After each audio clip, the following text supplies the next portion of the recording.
Mi nombre es Arturo, y esta es la historia de cómo las paredes que levanté con mis propias manos se convirtieron en testigos de mi soledad. Cada mañana, el sol se filtra por la ventana de la que antes fue mi taller, una pequeña habitación en la planta baja que ahora es todo mi mundo. Desde mi viejo sillón de orejas, observo la vida pasar. Veo a mi hijo, Javier, y a su mujer, Mónica, moverse por la casa con una prisa que ya no me pertenece. Se han convertido en los dueños de un reino que yo mismo forjé, ladrillo a ladrillo, para mi esposa Elena, y para el futuro que soñamos juntos. Ahora, ese futuro me ignora. Soy una sombra en mi propio hogar, una pieza de mobiliario antiguo que ya nadie se molesta en mirar, un espectador silencioso de una obra en la que ya no tengo papel. El silencio se ha convertido en mi compañero más fiel, pero es un silencio lleno de ruidos ajenos. Escucho el tintineo de sus tazas de café por la mañana, las conversaciones sobre el trabajo, sobre las facturas, sobre los planes para el fin de semana. Planes que nunca me incluyen. Sus voces viajan por el pasillo y llegan a mí como un eco lejano, recordándome que la vida de esta casa continúa, pero lo hace en una frecuencia que yo ya no puedo sintonizar. A veces, cuando paso por el salón, la conversación se detiene bruscamente, como si mi presencia fuera una interrupción incómoda. Vuelven a hablar cuando ya he salido, en un murmullo que duele más que cualquier grito. Me he acostumbrado a caminar de puntillas, a no hacer ruido, a ocupar el menor espacio posible para no molestar. Mi rutina es sencilla, casi invisible. Me levanto cuando ellos ya se han ido, me preparo un café solo y una tostada. Me siento en la cocina, en la misma silla, donde Elena se sentaba a leer el periódico. La mesa, que antes era el centro de nuestra vida familiar, ahora es un espacio frío y funcional para ellos. Dejan las migas de su desayuno apresurado, las tazas sucias en el fregadero. Yo lo limpio todo, en silencio. No lo hago por servilismo, sino por un viejo instinto de cuidar lo que es mío, lo que construí. Es mi pequeño acto de resistencia contra el abandono.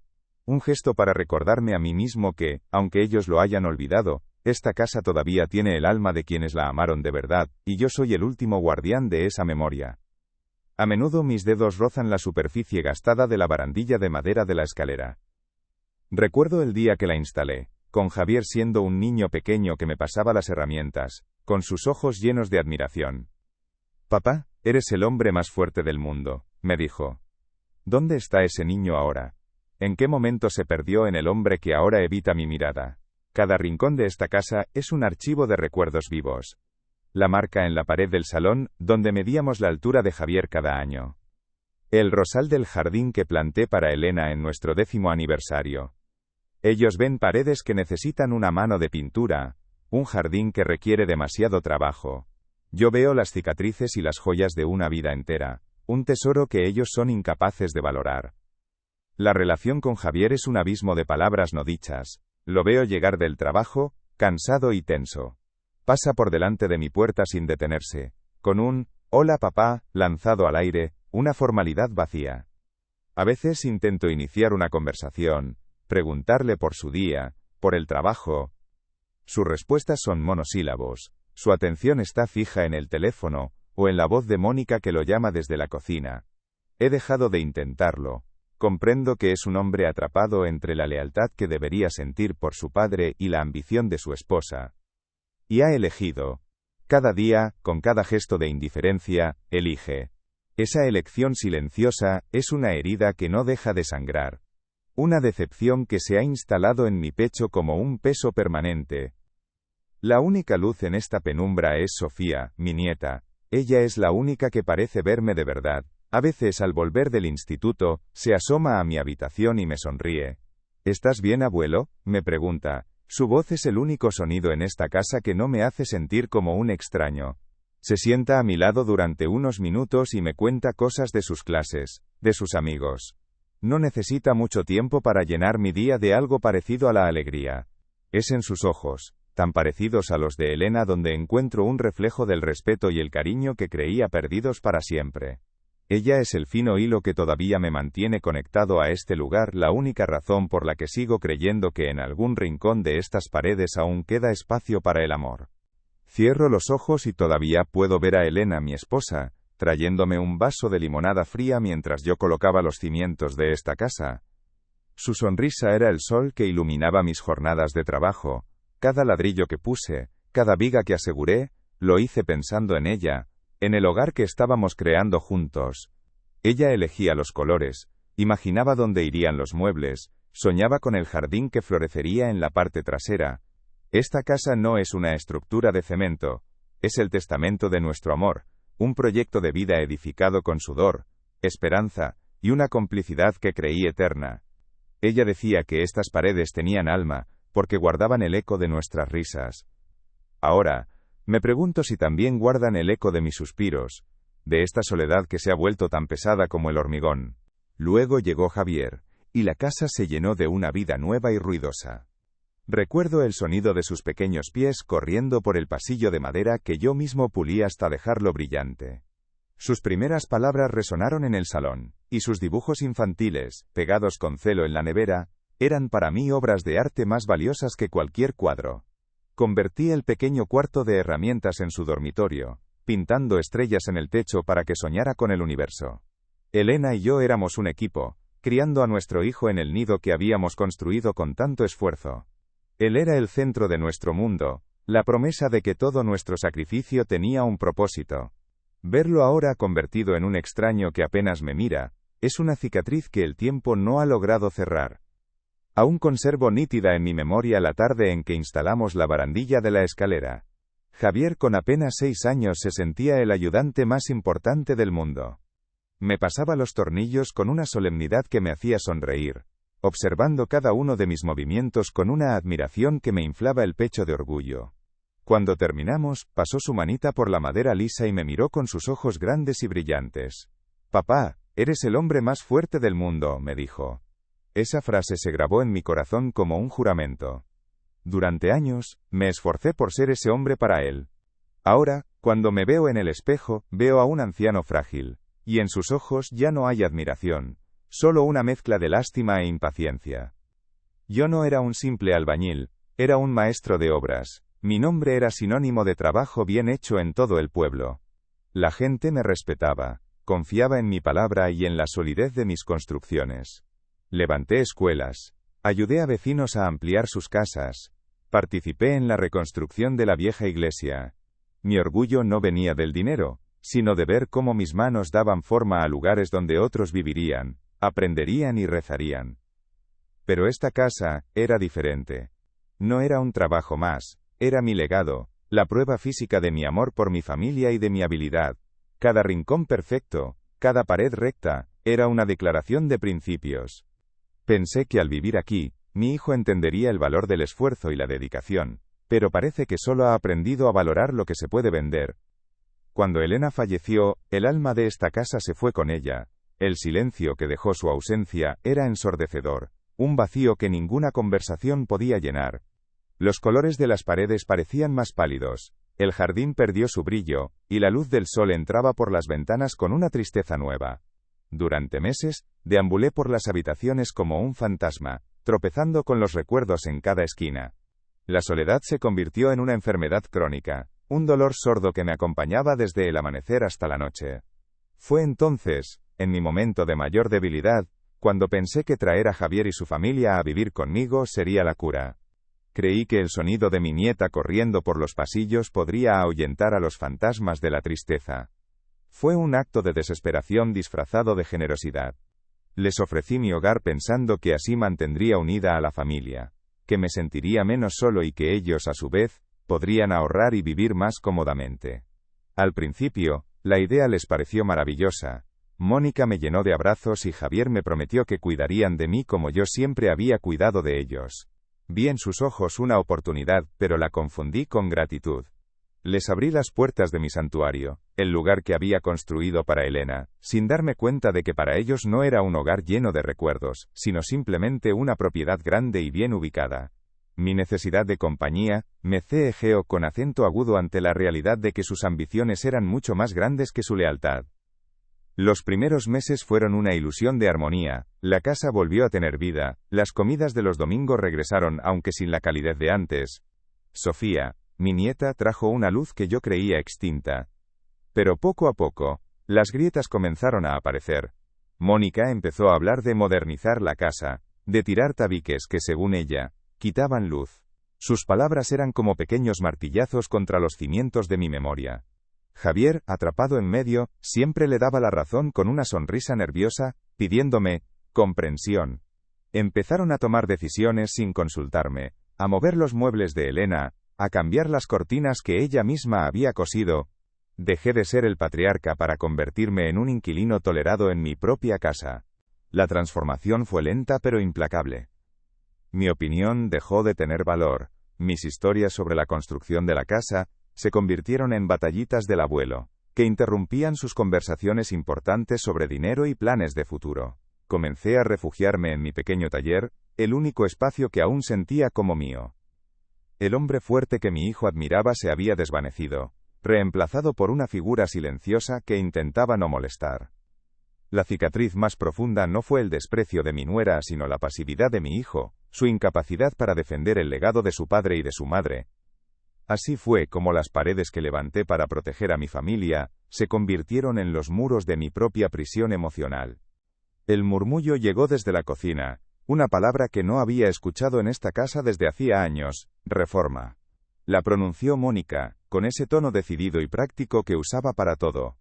Para mí, esa palabra no era un simple plan de decoración, era un eco de mi propia esencia, del hombre que fui.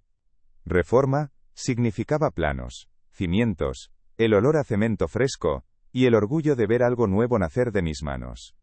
Por un instante, una vieja chispa se encendió en mi interior.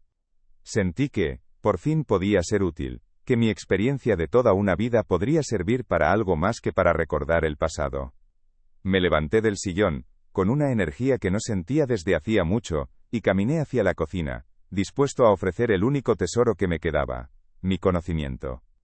Me asomé al umbral, con una sonrisa que no llegó a formarse del todo. Estaban inclinados sobre la mesa, mirando la pantalla brillante de una tableta.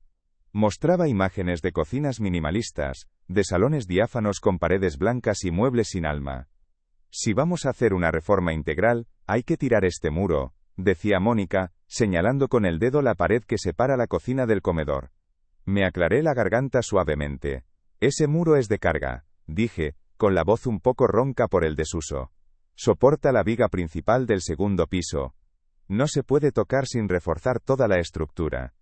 Javier levantó la vista sorprendido de verme allí como si un fantasma hubiera decidido unirse a la conversación. Mónica, en cambio, ni siquiera parpadeó. La respuesta de mi nuera fue una sonrisa tensa, un gesto que pretendía ser amable pero que solo destilaba condescendencia. Gracias por el apunte, Arturo, dijo, volviendo su atención a la tableta. Pero ya hemos hablado con un arquitecto. Hoy en día hay soluciones para todo. La palabra arquitecto fue como una bofetada.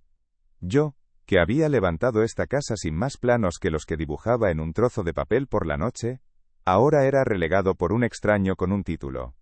Javier, incómodo, intentó mediar. Papá, son solo ideas, no te preocupes. Pero yo no estaba preocupado. Estaba herido. Me di la vuelta, y regresé a mi habitación, sintiendo cómo el peso de mi invisibilidad se volvía más denso, más asfixiante.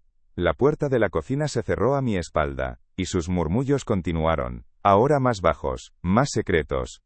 Los días siguientes fueron una tortura silenciosa. La palabra reforma flotaba en el aire, cargada de planes en los que yo no tenía cabida. Los veía hablar por teléfono en voz baja, ocultando catálogos de materiales cuando yo entraba en una habitación. La casa, mi casa, se estaba convirtiendo en un proyecto ajeno, en un territorio enemigo. Cada crujido del parqué, cada sombra en la pared, me recordaba que estaba perdiendo el control del único lugar en el mundo que consideraba mío. Me sentía como un viejo árbol cuyas raíces estaban siendo cortadas una a una, en silencio, mientras todos esperaban a que cayera por su propio peso. La indiferencia había dado paso a algo peor, una conspiración de susurros y miradas evasivas que me excluía deliberadamente de mi propio legado. El punto de quiebre llegó un sábado por la tarde. Los encontré de nuevo en el salón, esta vez con unos planos extendidos sobre la mesa de centro, la misma que yo había barnizado con Elena una tarde de verano. Mi paciencia se había agotado. Me acerqué, con una firmeza que ni yo mismo sabía que aún poseía. No podéis tirar ese muro, repetí, señalando el plano. Conozco cada viga, cada ladrillo de esta casa. Os estáis equivocando, es peligroso. Mi voz sonó más fuerte de lo que pretendía, cargada con la frustración de semanas de ser ignorado. Quería que me escucharan, no como a un anciano senil, sino como al hombre que les había dado un techo, como al constructor que sabía más de aquella estructura que cualquier arquitecto de la ciudad. Fue entonces cuando Mónica se levantó, me miró directamente a los ojos, con una frialdad que helaba la sangre. Su voz fue tranquila, pero cada palabra fue un golpe certero, diseñado para demoler lo que quedaba de mi autoridad y mi dignidad. Arturo, comenzó, con un falso tono de respeto que lo hacía todo aún más cruel. Agradecemos su interés, de verdad, pero los tiempos han cambiado. Hizo una pausa, saboreando el poder que estaba a punto de ejercer. Con todo el respeto, usted ya no está para estas cosas. No tiene derecho a opinar sobre decisiones que ya no le corresponden. La frase quedó suspendida en el aire, pesada, irrevocable.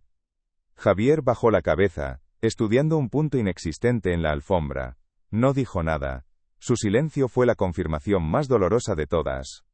No tienes derecho. Esas 3 palabras rebotaron contra las paredes de mi mente, demoliendo los últimos vestigios de mi identidad. En la casa que yo mismo construí. En el hogar que levanté ladrillo a ladrillo, con la esperanza de que fuera un refugio para mi familia, para mi sangre. De repente, el salón pareció encogerse, las paredes se me echaron encima, no sentí rabia, no al principio. Lo que sentí fue un vacío inmenso, un frío que nacía en el estómago, y se extendía por todo mi cuerpo. Era la certeza absoluta de ser un extraño, un mueble viejo y molesto, que se interponía en sus planes de futuro. Di media vuelta sin decir una palabra más. ¿Qué podía decir? Me habían despojado de mi voz, de mi historia, de mi derecho a existir, entre mis propias paredes. Hay silencios que gritan más fuerte que cualquier palabra. El silencio de un padre ignorado, de un abuelo al que se le niega su lugar, es uno de los más desgarradores. Es el dolor de sentir que la vida que construiste ya no te pertenece, que tu voz se ha vuelto un eco que nadie quiere escuchar. Sé que muchos de los que estáis viendo esto, habéis sentido esa punzada, esa sensación de ser invisible para los que más queréis. Si alguna vez te has sentido así, si sabes lo que es que tu voz se pierda en el ruido de las ambiciones ajenas, suscríbete a este canal.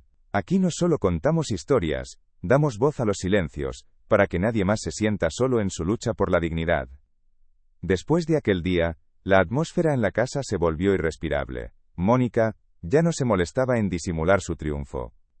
Se movía por las habitaciones con un aire de propietaria, hablando en voz alta de los cambios que iba a hacer, como si yo fuera sordo además de invisible. Javier me evitaba con una habilidad que rozaba lo patético. Si yo entraba en una habitación, él encontraba una excusa para salir. Sus ojos culpables no se cruzaban con los míos, la única que parecía notar la tensión, era Sofía. Mi nieta me miraba con una tristeza y una rabia contenidas. A veces, se sentaba a mi lado en silencio, y su simple presencia era un bálsamo, un recordatorio de que no todo el amor se había secado entre aquellos muros. La confirmación de mis peores temores no tardó en llegar. Una mañana, mientras regaba el rosal de Elena, vi a un hombre desconocido en mi jardín. Llevaba una carpeta y un medidor láser, y anotaba cosas mientras observaba la fachada. Me acerqué a él, con el corazón latiéndome con fuerza. ¿Puedo ayudarle?, pregunté. Antes de que pudiera responder, Mónica apareció en el porche, con una sonrisa forzada. Arturo, no moleste al señor. Es del seguro, ha venido a hacer una tasación para actualizar la póliza. La mentira era tan burda, tan transparente, que me dejó sin aire. Un tasador para el seguro no mide los límites del terreno ni fotografía las ventanas. En ese instante lo supe. Esto no era una reforma. Era una venta. Querían vender mi casa. Mi hogar. La mentira de Mónica sobre el tasador se instaló en la casa como una niebla densa y fría. Ya no era solo indiferencia lo que sentía, sino una amenaza tangible que se escondía detrás de cada sonrisa forzada y cada puerta cerrada. El aire mismo parecía haberse vuelto más pesado, cargado de secretos y planes de los que yo era el principal damnificado. Comencé a observar sus movimientos con una atención que había perdido hacía años, no con la curiosidad de un padre, sino con la cautela de un animal acorralado. Cada llamada telefónica susurrada en la otra habitación, cada vez que apagaban la pantalla del ordenador cuando yo entraba, era una confirmación. Mi hogar, el refugio que construí para proteger a mi familia, se había convertido en un campo de batalla silencioso, donde yo era el único que no conocía las reglas del juego ni la fecha del asalto final. Una tarde Sofía entró en mi habitación. No lo hizo con su alegría habitual, sino con la sigilosa urgencia de quien lleva una noticia terrible. Su rostro estaba pálido, y sus ojos, esos ojos que tanto me recordaban a Elena, estaban llenos de una mezcla de miedo y rabia. Se sentó en el borde de mi sillón sin decir nada, simplemente me cogió la mano. Sus dedos estaban helados. Intenté sonreírle, preguntarle por sus clases, pero ella solo negó con la cabeza, incapaz de formar palabras. Sentí en su silencio el peso de la traición que estaba a punto de revelarme. No necesité que hablara para saber que lo que venía iba a romper los últimos cimientos de mi mundo. Ella, mi pequeña aliada, mi único faro en la oscuridad, estaba a punto de traerme la noche definitiva. Finalmente, su voz salió en un susurro quebrado, apenas audible. «Abuelo, los he oído hablar», comenzó, y las lágrimas empezaron a rodar por sus mejillas. «No es solo la reforma. Van a vender la casa. Mamá tiene los papeles de una inmobiliaria». Hizo una pausa, tragando saliva con dificultad, como si la siguiente frase fuera veneno. Y estaban mirando folletos de una residencia de ancianos, cerca de la ciudad. Decían que sería lo mejor para ti, que allí estarías más cuidado. Cada palabra fue un martillazo en mi pecho. Residencia de ancianos. Así que ese era mi destino. No solo me quitaban mi hogar, sino que me desterraban a un lugar sin recuerdos, a un exilio donde debía esperar la muerte rodeado de extraños. El frío que sentí no era de este mundo. Era el frío del abandono absoluto. Ella lloraba en silencio, apoyando su cabeza en mi regazo, pidiéndome perdón como si fuera su culpa. Yo no podía consolarla. Mi mente se había quedado en blanco, suspendida en la crueldad de esa revelación. Una residencia. Un número en una habitación. Un estorbo convenientemente apartado del camino para que pudieran disfrutar del dinero manchado con la memoria de su madre, de su abuela. Cuando Sofía se fue, me quedé inmóvil en el sillón durante horas, viendo cómo la luz de la tarde se desvanecía. La tristeza ya no era una compañera melancólica, se había transformado en un dolor físico, una opresión en el pecho que me dificultaba respirar. El hombre fuerte que mi hijo admiraba, el constructor, el patriarca, había sido sentenciado a desaparecer, a ser borrado de su propia vida por la mano de su propia sangre. Esa noche, cuando la casa estaba en silencio y todos dormían, me moví por la oscuridad con un propósito que no sentía desde hacía años. Recordaba haber visto a Mónica guardar unos papeles en el último cajón de la cómoda del pasillo, un lugar que nadie solía mirar. Mis manos no temblaron al abrirlo. Allí estaban. Folletos brillantes de agencias inmobiliarias con mi casa en la portada, descrita con adjetivos fríos y comerciales. Magnífica propiedad. Gran potencial. Ubicación inmejorable. Y debajo, un borrador del contrato de arras, con una cifra que me mareó, y un espacio en blanco para mi firma, una firma que daban por sentada. La traición ya no era un susurro de mi nieta, era un documento legal, un plan meticulosamente trazado. Era la prueba irrefutable de que para ellos yo no era un padre, sino un obstáculo. Sostuve esos papeles en mis manos, el papel frío y anónimo que sentenciaba el final de mi historia en aquel lugar. Pero algo inesperado ocurrió dentro de mí. El dolor agudo, la sensación de ahogo, comenzó a ceder. En su lugar, una calma gélida y una claridad implacable, empezaron a tomar el control. No sentí deseos de gritar ni de enfrentarme a ellos. La rabia que debería haberme consumido se estaba transformando en algo mucho más poderoso. Una determinación de acero. Miré mis manos, las mismas manos que habían levantado cada muro de esa casa, y supe que no estaban tan acabadas como ellos pensaban. Habían decidido que yo no tenía derecho a opinar. Muy pronto descubrirían que el hombre que construyó los cimientos, también tenía el poder de decidir sobre su derrumbe. La batalla silenciosa había terminado. La guerra estaba a punto de empezar. Aquella noche no dormí. Me quedé sentado en mi sillón, con los folletos de la inmobiliaria y la cruel promesa de una residencia de ancianos sobre la mesita, como si fueran las piezas de un puzzle macabro que por fin encajaban. El dolor inicial, esa punzada helada de la traición, no desapareció. En su lugar, se solidificó. se convirtió en una especie de calma gélida, una lucidez aterradora que me permitió ver la situación, sin el velo de la nostalgia o el cariño familiar. Ya no era un padre herido, sino un constructor, examinando una estructura defectuosa, una que amenazaba con derrumbarse sobre mí. Comprendí que las grietas en las paredes de mi familia eran mucho más profundas de lo que jamás había imaginado, y que no se repararían con amor, sino con una demolición controlada. De repente, empecé a recordar cada gesto de condescendencia de Mónica, cada mirada esquiva de Javier, cada conversación interrumpida cuando yo entraba en la habitación. Ya no eran pequeños desprecios cotidianos, sino movimientos estratégicos en un largo asedio. Habían estado minando mi autoridad, mi presencia, mi propia identidad dentro de esta casa, preparándome para el exilio final. Me di cuenta de que mi invisibilidad no había sido una consecuencia de la vejez, sino un proyecto deliberado. Me habían despojado de mi voz, de mi espacio, de mi historia, para que, cuando llegara el momento de deshacerse de mí, nadie, ni siquiera yo mismo, pudiera protestar. La tristeza se evaporó, dejando tras de sí el metal frío y duro de la certeza. No eran mi familia fallándome, eran adversarios que me habían subestimado. Mi fuerza no nació de la rabia, sino del recuerdo de quién fui. Cerré los ojos y no vi la oscuridad de mi habitación, sino el sol brillante del día en que coloqué la última teja en este tejado, con Elena aplaudiendo desde el jardín.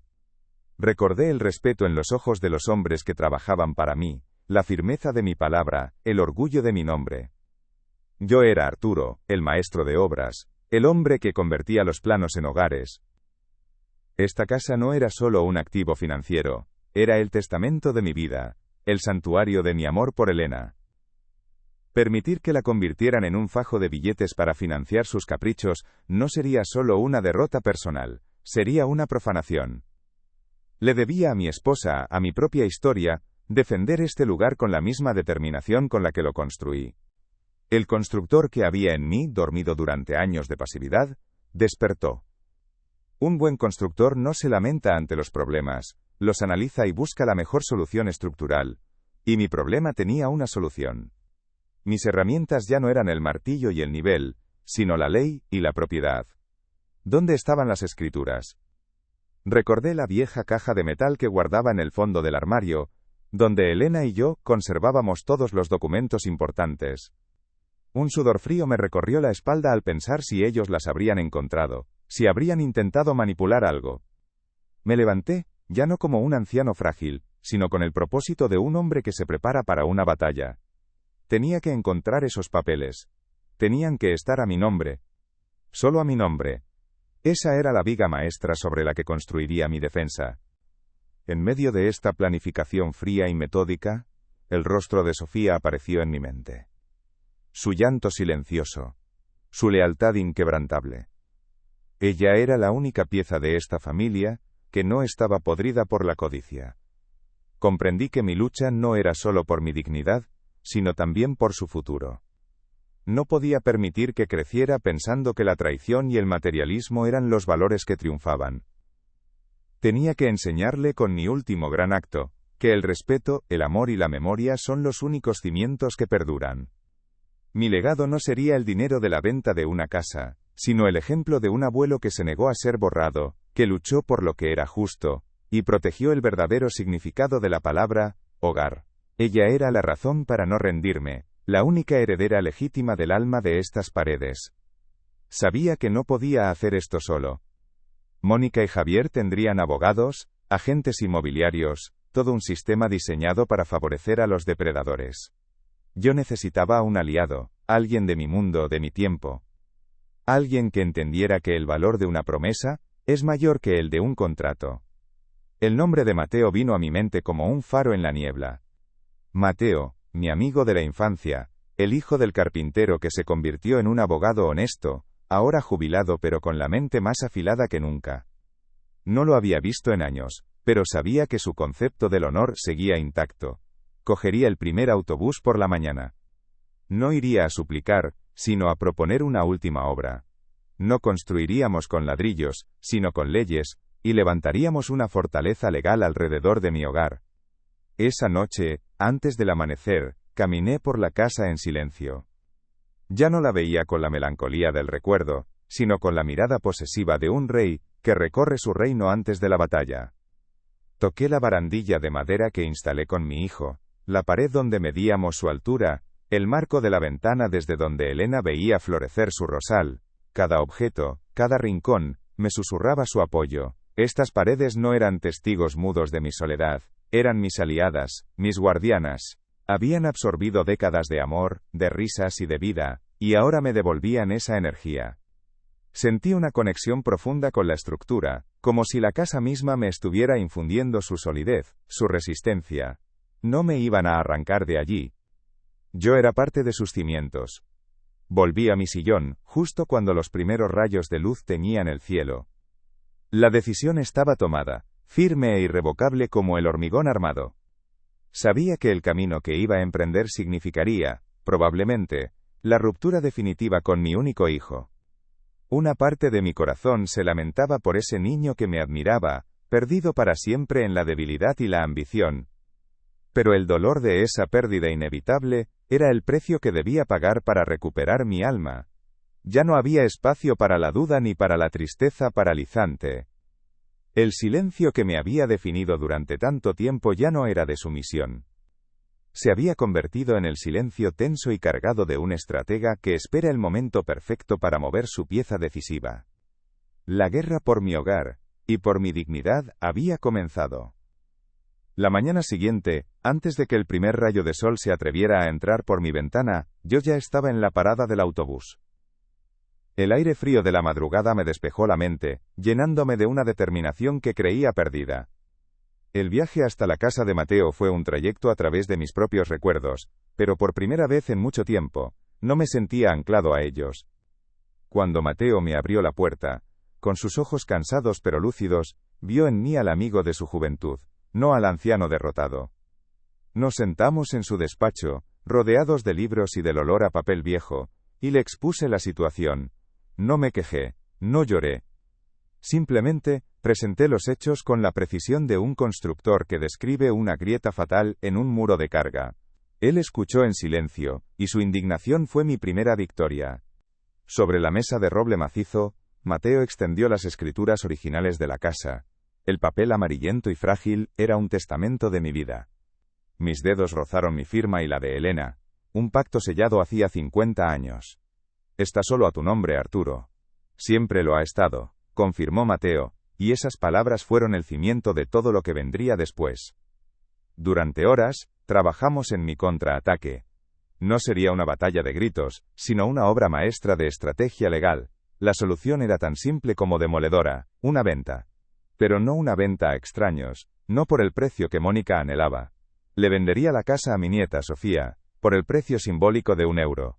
Yo me reservaría el usufructo vitalicio, el derecho inalienable a vivir y morir bajo el techo que construí, y ella se convertiría en la nuda propietaria, la guardiana del legado.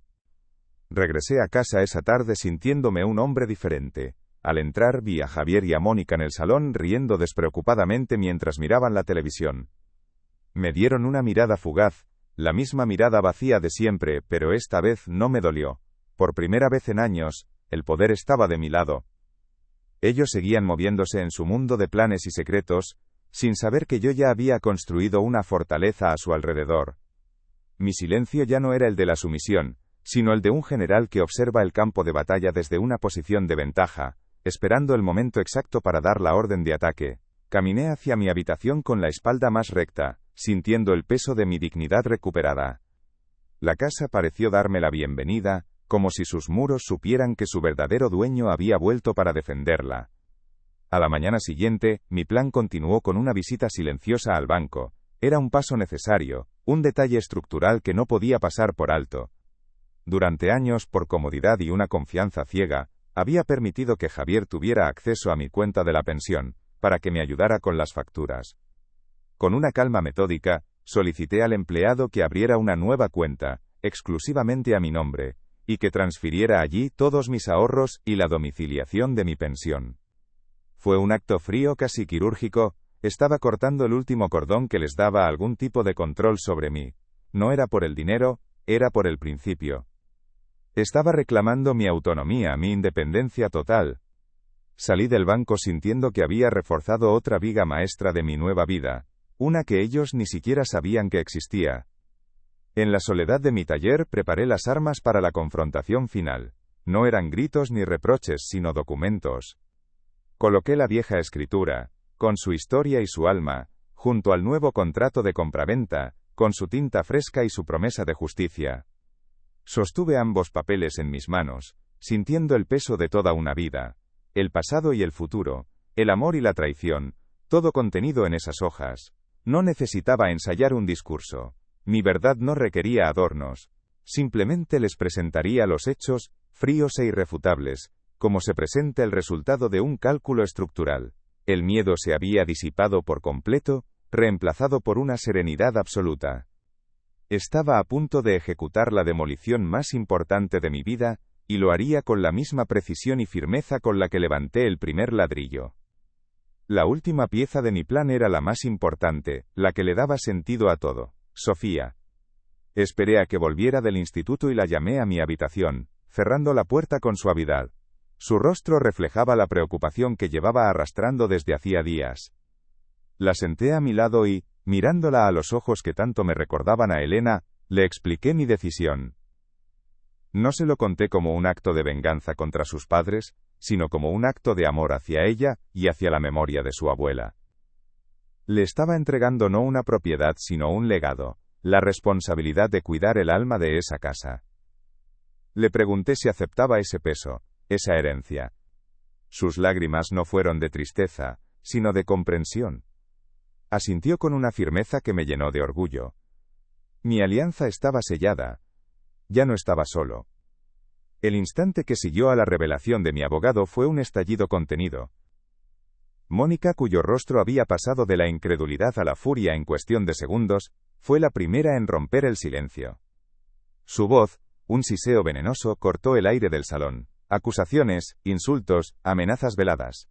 Un torrente de amargura que se estrellaba contra mi calma y la profesionalidad impasible de Mateo. Javier, por su parte, era una estatua de sal. Su rostro, pálido y descompuesto, no se atrevía a mirarme. Veía en sus ojos, no solo la derrota sino la vergüenza aplastante de saberse cómplice de una codicia que lo había llevado a traicionar a su propio padre. Yo permanecí en silencio, observando la escena no con rencor, sino con la distancia de un constructor que ve cómo una estructura mal concebida se derrumba por su propio peso. Habían construido su plan sobre cimientos de avaricia, y ahora todo se venía abajo. Su partida fue tan miserable como lo había sido su estancia. No hubo una gran confrontación final, solo el sonido desagradable de la cinta de embalar rasgando el silencio durante 2 días. Mónica dirigía la operación con una eficiencia gélida, metiendo en cajas sus vidas de plástico y sus ambiciones frustradas. Javier trabajaba a su lado, con los hombros caídos y la mirada perdida, evitando cualquier cruce de miradas conmigo. No hubo un adiós, ni una última palabra de arrepentimiento. Solo el portazo final del camión de mudanzas y el eco de su resentimiento flotando en el aire. Mientras los veía alejarse por la calle, no sentí ni triunfo ni tristeza, solo una profunda sensación de alivio, como si la casa entera hubiera estado conteniendo la respiración durante años y por fin pudiera exhalar, expulsando un aire viciado que la estaba envenenando por dentro. El silencio que se instaló después fue radicalmente diferente al que me había acompañado durante tanto tiempo. Ya no era el silencio pesado del abandono, sino un silencio ligero, lleno de espacio y de paz. Recorrí las habitaciones ahora semivacías, y mis pasos resonaban en el parqué con una autoridad que había olvidado. El sol entraba por las ventanas e iluminaba las motas de polvo que danzaban en el aire, y me pareció la estampa más hermosa del mundo. Podía respirar hondo sin sentir la opresión de las miradas de reojo o los susurros a mis espaldas. Me senté en mi viejo sillón de orejas, en el centro del salón, y cerré los ojos. Por primera vez en 5 años, no me sentía como un mueble arrinconado, sino como el corazón de mi propio hogar. Había recuperado mi espacio, mi territorio, mi reino. La noticia, como era de esperar en un pueblo pequeño, corrió como la pólvora. A los pocos días, empecé a notar el cambio en las miradas de los vecinos. El corrillo de mujeres que siempre cuchicheaba en la esquina, me saludaba ahora con un respeto inusitado. El panadero, que antes me despachaba con prisas, Ahora se tomaba un momento para preguntarme cómo estaba. Veía en sus ojos una mezcla de curiosidad y admiración. Ya no era el pobre Arturo, el anciano abandonado a su suerte por su propia familia. Me había convertido en una especie de leyenda local, el hombre que se había negado a ser borrado. No busqué su aprobación ni participé en sus chismes. Un simple asentimiento de cabeza era mi única respuesta. Mi dignidad no necesitaba público, pero era innegable que sentir ese respeto restaurado era un bálsamo para viejas heridas. Recuperar la propia vida es, en cierto modo, la reforma más importante que uno puede acometer. A veces, hay que derribar muros de silencio y de resignación para que la luz pueda volver a entrar. Es un proceso que requiere coraje, el mismo coraje que se necesita para defender lo que es justo, para poner un límite y decir basta. Sé que muchas de las historias que compartimos aquí, hablan de ese momento, de esa decisión que lo cambia todo. Si crees en el poder de la dignidad, en las segundas oportunidades y en la fuerza que reside en quienes han sido subestimados, te invito a que te suscribas a nuestro canal. Queremos ser un hogar para todas esas voces que, como la mía, decidieron que su historia merecía un final diferente, un final escrito con sus propias reglas y su propia verdad. La relación con Sofía se transformó en algo aún más profundo. Ya no era solo el vínculo entre un abuelo y su nieta, éramos aliados, cómplices en la defensa de un legado. Pasábamos las tardes juntos en el jardín, no hablando del drama pasado sino del futuro. Le enseñé a podar el rosal de Elena, explicándole cada corte, cada gesto, como si le estuviera transmitiendo un secreto sagrado. Ella escuchaba con una atención y un cariño que me llenaban el alma. Veía en sus manos jóvenes la continuación de las mías, la promesa de que el amor que yo había plantado en esa tierra seguiría floreciendo mucho después de que yo me fuera. Ella no era solo la propietaria legal de la casa, se había convertido en la guardiana de su memoria, la heredera legítima no de unos ladrillos, sino de una historia de amor. Sin embargo, la victoria tenía un sabor agridulce. Cada vez que el teléfono sonaba, una parte de mí, una parte tonta y obstinada, esperaba que fuera la voz de Javier. Pero las semanas se convirtieron en meses, y su llamada nunca llegó. Su silencio era ahora una elección, un muro de orgullo y vergüenza que él mismo había levantado entre nosotros. Había ganado mi hogar, había asegurado mi dignidad y había protegido el futuro de mi nieta, pero en el proceso, había perdido a mi único hijo. A veces, por la noche, me preguntaba si existía otro camino, una solución menos drástica. Pero la respuesta siempre era la misma. No se puede negociar con quien ya te ha sentenciado. El dolor de esa pérdida era real, una cicatriz que llevaría siempre conmigo, el precio ineludible de mi libertad. Con el tiempo, la paz se fue asentando de forma definitiva. Una mañana, sentí el impulso de volver a mi antiguo taller. El olor a madera y a aceite de linaza me recibió como un viejo amigo. Mis herramientas, cubiertas por una fina capa de polvo, esperaban pacientes. Cogí un trozo de madera de nogal y sin un plan concreto empecé a lijarlo. El movimiento rítmico, el tacto de la veta bajo mis dedos, me reconectó con el hombre que siempre fui. Ya no construía casas, pero todavía podía crear. La soledad había vuelto, sí, pero ahora era una compañera elegida, serena. Era la soledad del artesano concentrado en su obra, no la del prisionero en su celda. El sol entraba por la ventana del taller, y por primera vez en mucho tiempo, su calor no me traía melancolía, sino la promesa de un nuevo comienzo. Pasaron 3 meses. 3 meses en los que la casa aprendió a respirar de nuevo, llenando sus pulmones con un aire limpio y sereno. Mi vida recuperó un ritmo tranquilo, marcado por el sol de la mañana en el taller y las conversaciones con Sofía por la tarde.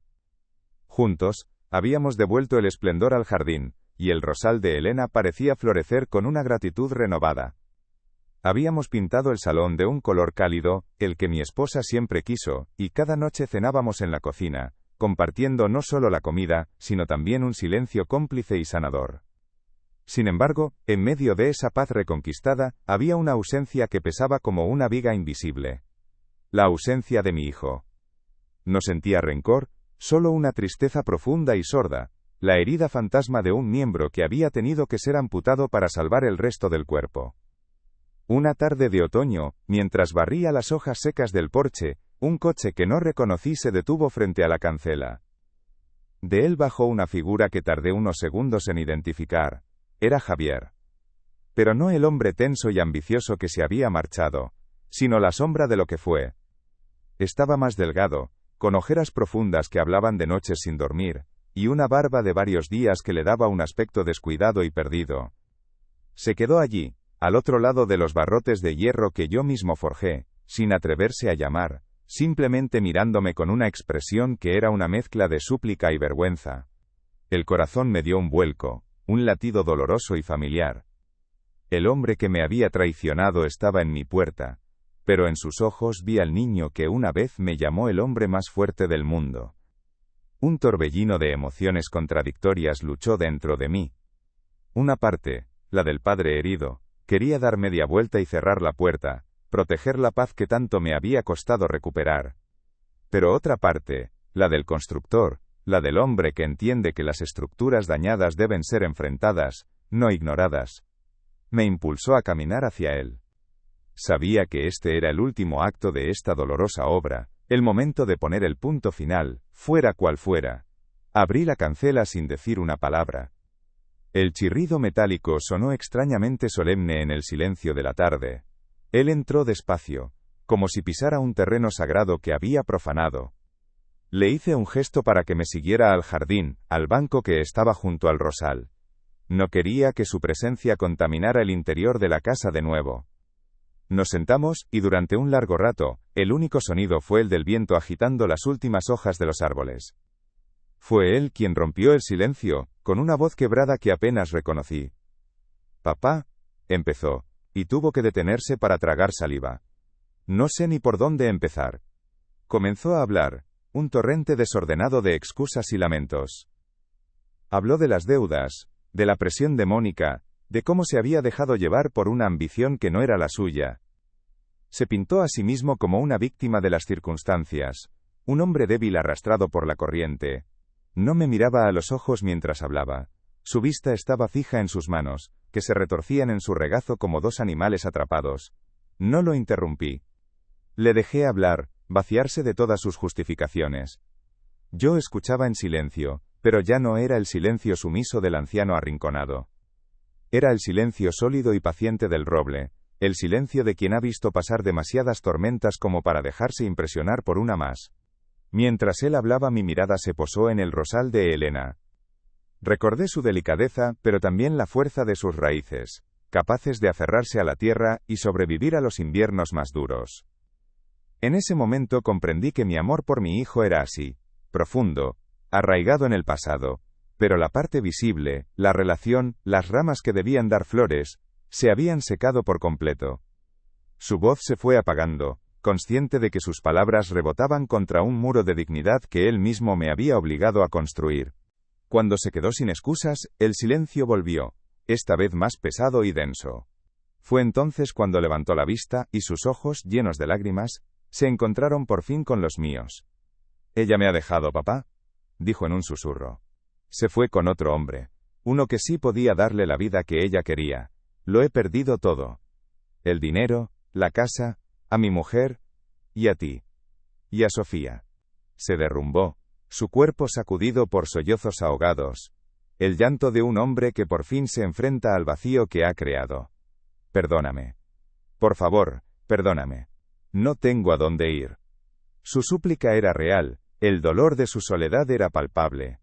Por un instante, el corazón del padre sintió el impulso de abrazarlo, de decirle que todo iría bien. Pero el hombre que había renacido sabía que algunas cosas no se pueden arreglar. Respiré hondo, buscando las palabras exactas, las que no nacieran del rencor, sino de la verdad dolorosa que ambos necesitábamos.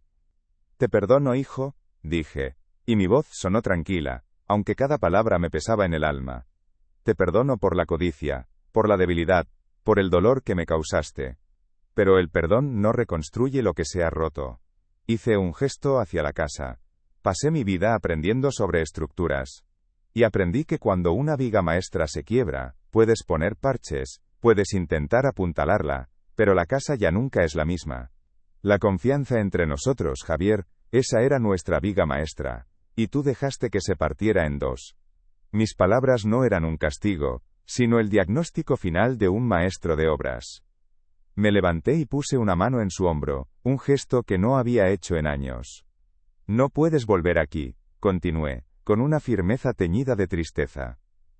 Este ya no es tu hogar, este es el hogar de Sofía, el santuario de la memoria de tu madre. Tu camino está en otra parte.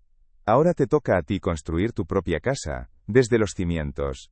Una casa pequeña, humilde si es necesario, pero con bases honestas. Conviértete en un hombre del que tu hija pueda sentirse orgullosa de nuevo. Ese es el único modo de que te perdones a ti mismo. Y eso es más importante que mi perdón. Le di unas palmaditas en el hombro y me aparté, dándole el espacio que necesitaba para asimilar la decisión final. Le estaba dando no lo que quería, sino lo que necesitaba, una última lección de dignidad. Él no discutió. Se quedó sentado un minuto más, asimilando la irrevocabilidad de mis palabras. Luego, se levantó lentamente, como si cada articulación le doliera. Asintió, una única vez, con la cabeza gacha. Una lágrima solitaria cayó sobre las hojas secas a sus pies. Lo entiendo, murmuró. Se dio la vuelta, y caminó hacia la cancela. Lo vi alejarse, su espalda encorvada bajo el peso de sus errores, y una parte de mí se fue con él. El sonido metálico del cerrojo al cerrarse tras él fue el punto final de nuestra historia familiar, el eco de una ruptura que ya no tenía vuelta atrás. Fue el sonido más triste y, a la vez, más liberador que había escuchado en mi vida. El ciclo de dolor se había cerrado. Me quedé de pie en el jardín, sintiendo el frío del atardecer en mis huesos. El alivio y la pena libraban una batalla silenciosa en mi pecho. Había hecho lo correcto, lo sabía, pero la justicia a veces deja cicatrices profundas. En ese momento, sentí una mano pequeña y cálida deslizarse en la mía. Era Sofía. Había visto todo desde la ventana de la cocina, en silencio. No dijo nada, no hacía falta. Simplemente se quedó a mi lado, apretando mi mano con fuerza. Su presencia era la confirmación de mi elección. Miré su rostro, lleno de una madurez y una compasión que iban más allá de sus años, y luego miré la casa, sólida y protectora a nuestra espalda. Había perdido a un hijo, sí, pero había salvado un hogar, y había asegurado que su alma quedara en las mejores manos posibles. Ha pasado un año desde que el camión de mudanza se llevó los últimos vestigios de la vida que fue. El silencio ha vuelto a la casa, pero es un silencio distinto, un silencio que respira. He recuperado mi taller. El olor a madera y a barniz ha sustituido al de la indiferencia. Cada mañana, el sol entra por la ventana y me encuentra trabajando en pequeñas tallas de madera, no por necesidad, sino por el puro placer de crear algo con mis manos. No son grandes obras, solo figuras de pájaros y animales que regalo a Sofía. Ella las coloca por la casa, pequeños guardianes de nuestra nueva paz. Ya no camino de puntillas. Mis pasos resuenan con la autoridad serena del hombre que ha vuelto a ser dueño de su reino. Esta casa ha dejado de ser un campo de batalla para volver a ser lo que siempre debió ser, un refugio. Hace un par de meses, recibí una carta. El remite, escrito con una caligrafía temblorosa, era de Javier. Durante un día entero, la dejé sobre la mesa de la cocina, sin atreverme a abrirla, temiendo que su contenido pudiera agrietar la paz que tanto me había costado cimentar. Cuando finalmente la leí, no encontré excusas, solo el relato escueto de un hombre que intenta reconstruirse desde los escombros. Había encontrado un trabajo humilde en otra ciudad, vivía en una habitación alquilada, y había empezado a escribirle a Sofía, sin pedir nada a cambio. Doblé el papel y lo guardé en la misma caja de metal donde conservo las escrituras. No sentí la necesidad de responder. Nuestro puente estaba roto, pero saber que él, a su manera, estaba intentando colocar los primeros ladrillos de una vida honesta, me trajo una extraña y melancólica serenidad. Mi mayor obra ahora es la transmisión de mi legado a Sofía. No el legado material, sino el del conocimiento, el del amor por las cosas bien hechas. Pasamos muchas tardes juntos, no solo en el jardín, sino revisando los viejos planos de la casa que dibujé hace tantos años. Le explico por qué coloqué cada viga de esa manera, cómo la orientación de las ventanas aprovecha la luz del invierno, el secreto de la mezcla de mortero que usaba mi abuelo. Ella escucha con una atención que me conmueve, haciendo preguntas inteligentes, entendiendo que no le hablo de ladrillos, sino de raíces. Le estoy entregando la memoria viva de estas paredes, asegurándome de que, cuando yo no esté, ella no solo sea la dueña, sino la guardiana del alma de este hogar, el alma que su abuela Elena y yo le infundimos. El otro día, la vi detenerse al pie de la escalera. Pasó su mano por la barandilla de madera, la misma que Javier tocó con admiración siendo un niño. La recorrió de arriba a abajo, con una suavidad casi reverencial. En ese gesto, vi el círculo completo. Vi la promesa de que el respeto y el cariño habían triunfado sobre la codicia y el olvido. Ya no soy el hombre más fuerte del mundo, como me dijo mi hijo una vez. Soy algo mucho más importante, soy el custodio de una historia, y he encontrado a la heredera perfecta. Mi cuerpo está cansado, mis manos ya no tienen la firmeza de antes, pero mi corazón, por primera vez en mucho tiempo, descansa en paz, sabiendo que los cimientos que construí son más sólidos que nunca, porque ahora están anclados no solo en la tierra, sino en el amor verdadero. He aprendido que la vida es como construir una casa. Se necesitan cimientos sólidos de dignidad, paredes robustas de respeto, y un techo de amor que te proteja de las tormentas. A veces, las personas que dejas entrar no vienen a habitarla, sino a saquearla, a llevarse los muebles, a arrancar las ventanas, a dejarte a la intemperie en tu propio hogar. Y es entonces cuando debes tomar la decisión más difícil: demoler lo que ya no sirve, aunque duela, para poder reconstruir algo más pequeño quizás, pero más auténtico y verdadero. Mi casa ya no es tan grande como antes, porque le falta una habitación que se ha llevado el tiempo y los errores. Pero la luz que entra ahora es más cálida, y el aire que se respira es, por fin, el aire limpio de la libertad. Gracias por acompañarme hasta el final de esta historia, por caminar conmigo a través de los pasillos de mi memoria. Me gustaría saber qué os ha parecido, qué habríais hecho en mi lugar. Contadme en los comentarios si creéis que mi decisión final con Javier fue la correcta, o si tenéis alguna historia que merezca ser contada. Vuestras palabras son importantes para nosotros, nos ayudan a seguir construyendo este espacio. Y si creéis como yo, que la dignidad es el último muro que nunca debe caer, os invito a suscribiros al canal, para que ninguna voz se quede sin su hogar. Vuestro apoyo es la viga maestra que sostiene esta comunidad. Hasta la próxima historia.